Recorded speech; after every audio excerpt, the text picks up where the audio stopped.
తోడుగా ఉండే వరమే నువ్వే ఇస్తే ఇంకేమి కావాలి జన్మకి.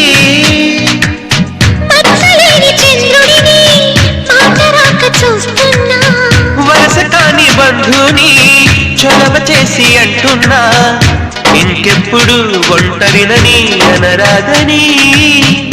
నీకు సొంతం అంటే నేనేనని. కొమ్మ కొమ్మ విన్నావమ్మ కోయిల వస్తుంది, వస్తూ వస్తూ తనతో వెన్నెల వెలుగులు తెస్తుంది. ఏవమ్మ మరుమల్లి తోరణాలు కడతావా, చిలకమ్మ ఎదురేగి స్వాగతాలు